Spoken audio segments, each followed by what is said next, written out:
As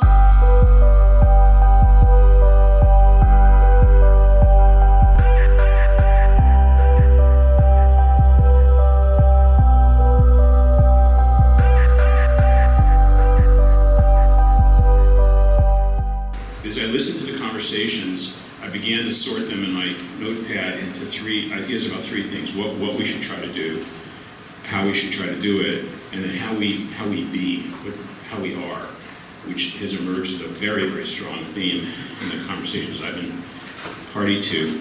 Under what we try to accomplish is related to the aim, because trust grows when aims have meaning, and that's been a constant theme, returning to mission and aim and clarity, and the loss of clarity is a real problem. And that when they're intercoherent, that has to do with leadership. Can we express them and keep them constant and in front of us? And I hear that over and over again in this meeting. Then there's methods, like how are we going to try to do it? How do we build trust? I'll get pretty deep into that in a minute or two, but the two big ideas, the themes that come through to me are: one, if the methods make sense, if there is a way to build trust, and that's what this exercise is we're in the middle of right now. And then there's something about affirmation of relationship. It's openness, inclusion, how we deal with each other. It seems to be a set of methods, and a lot of the high-scoring ideas in the open space reflect that. And then there's this other really important theme about I don't know what the right grammar is, but how we be. And there's something about here that there are two themes there. One is kindness, that there's a lot of conversation that I've been party to about how we treat ourselves and others, but really how we treat ourselves, and kindness to ourselves emerges. I've done a little dabbling in Buddhist inquiry, and there's a whole branch of Buddhism around, which begins with that metta Buddhism is you take care of yourself, and it's not a selfishness thing, it's actually a form of giving. And then the theme that Toya started us off with her majestic talk is we've got to deal with inclusion, and that's come up over and over again. So that's behind what I'm about to show you. So on what we try to accomplish, I couldn't help just doing this in a kind of sloppy way first, just by noticing phrases I wrote down as people talk. Kuya Kaleka's anything else, I think I've heard that 100 times in the past 2 days, this idea that that's where openness to what other people need affects our aims. Mercy's just dramatic metaphor of can I wear my hair the way I wish. I'm not quite sure how you said it, Mercy, but that's my intent. Let's take that one home. That's about opening up our sense of aim. Elise had this wonderful little line about, do you remember she said there was a doctor who drove across town to join them in a meeting about care goals, and Elise then said you could feel the room change when the person walked in the room, and that sense of being with really stuck with me. And then, I don't know, Toyin, come up here and just give your lecture again. You must have 1,000 quotable lines. Banish the armor that separates us. She said our first names are undetectable. She said the real nature of trust building is to do what we said we would do. And I actually think that may be the one top line of the entire meeting for me, that we're trusted when we do what we say we would do. Her little comment about pilots struck home to me, that we don't, the word she uses, dignify our pilots, these experiments with sustainable revenue streams. That questions our authenticity. That's like, were we serious when we started? No more lazy proxies. Lazy proxies are going to be you can get a mug that says lazy proxies. And then I love this line. She said, do not interrupt people for crying out loud. So those are some of the take-homes about relationship-oriented goals. Catherine gave us this nice line of distrust. I think she said, is a quiet epidemic? Was that the word you used? I think that's right. And then Meg, are you still in the room, Meg? Yeah. Okay, your landlord line. Would you just, this is my job, not yours, but would you just say again what you said? That was pretty powerful, briefly. With this, I got in trouble for it. No, don't. Yeah, we got to listen to this. Well, I think I basically just said, like, we're trying to have these kinds of conversations about trust as residents of a building where the landlord doesn't really, oh sorry, don't touch it. Where the landlord doesn't really intend it. We've got to figure out our landlord problem. So this landlord metaphor, it's the environment that we're working in, which is itself not acting in a trustworthy way. Right. And creates the context for our relationships. So if Meg's right, she sounds right to me that we to build trust, we can't just change ourselves. We're going to have to connect to outside circumstances that are very uncomfortable to connect to. And then I just threw in this one that just listen to those, kids, the young people who started us off. What a gift. That really elevated my spirits for the whole meeting, and it's got to be something there about getting the job done. With respect to AIM, now I'm going to go off a little preachy, and I don't know if I'm actually not sure I showed this last year or not, but there's a wonderful line. It's got an error in it, of course, from Saint-Exupéry, the author of Le Petit Prince. He said, to be a man, that's the mistake. Nowadays, he probably would have said, to be a person, to be a mature person, is to be responsible, to be ashamed of miseries you did not cause, to be proud of your comrades' victories, to be aware when setting one stone you're building a world. The line, to be ashamed of miseries you did not cause, is the way I hear Toyin's challenge. And I don't think we can earn the trust that Toyin's talking about, or frankly that Meg's talking about, without connecting to things we didn't want to connect with when we entered the healthcare. Racism, gun violence, deaths of despair now that Angus Deaton and Case have written about, the travesty of what's happening to migrants who just want to join us. The persistent, dramatic and growing inequities in health status, the racism in its other forms now, political racism, the presence of greed, climate change. This wasn't in my program when I went to medical school, but I don't think we can listen to Meg or listen to Toyin without saying this is our job. And that somehow, I just doubt that we can build trust the way we're being called to without engaging.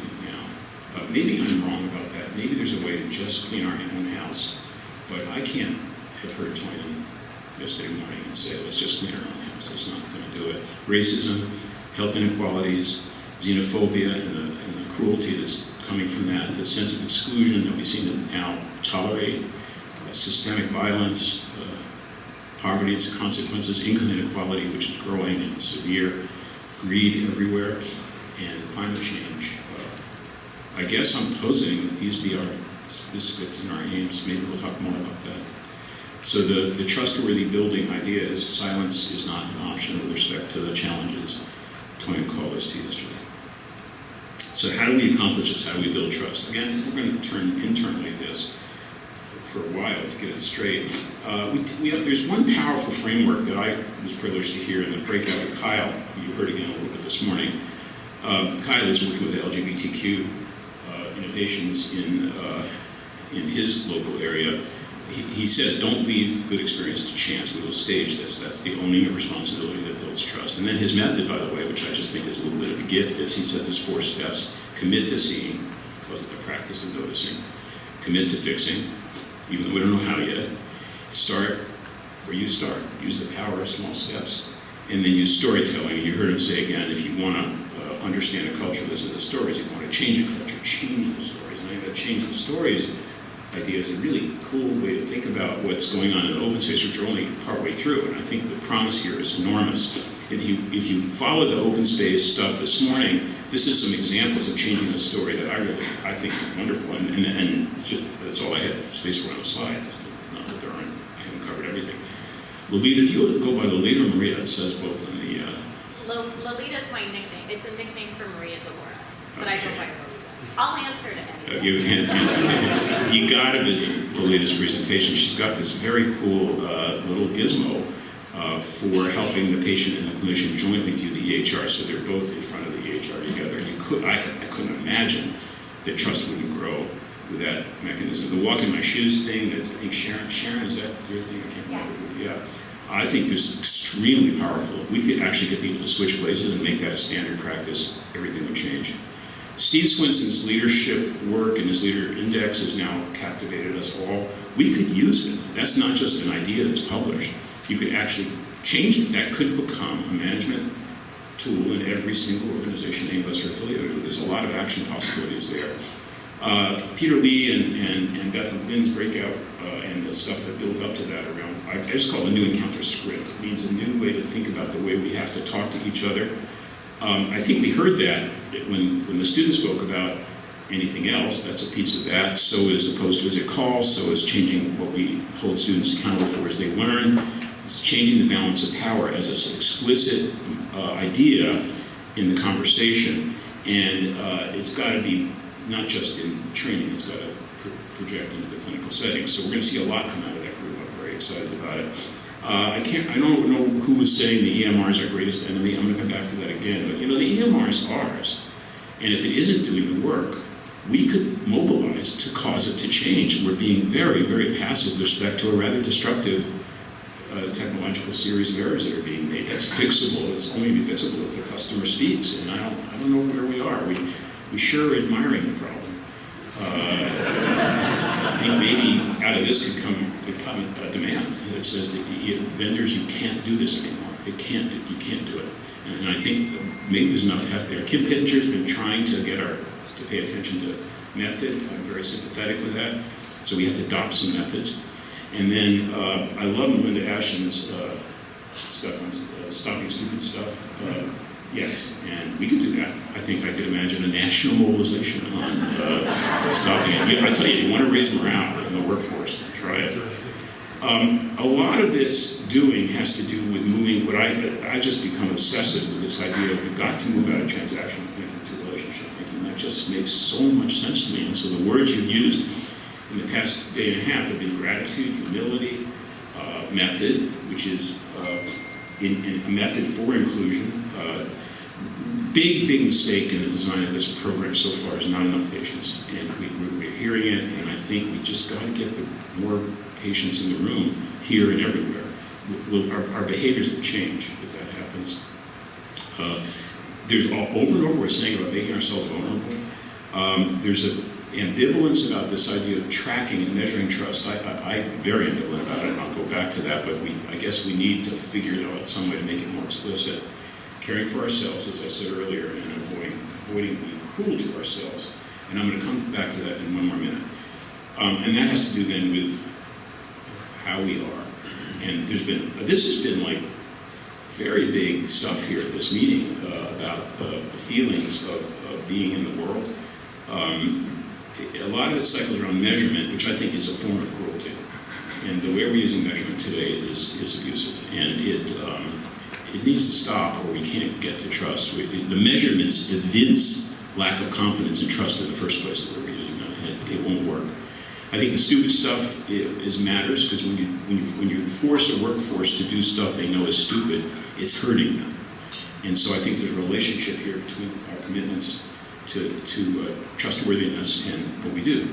I think the vocabularies need to be inspected. We tolerate sarcasm, ridicule, caricatures of each other. That should stop. I think it'd be driven right out of the vocabulary in our professions.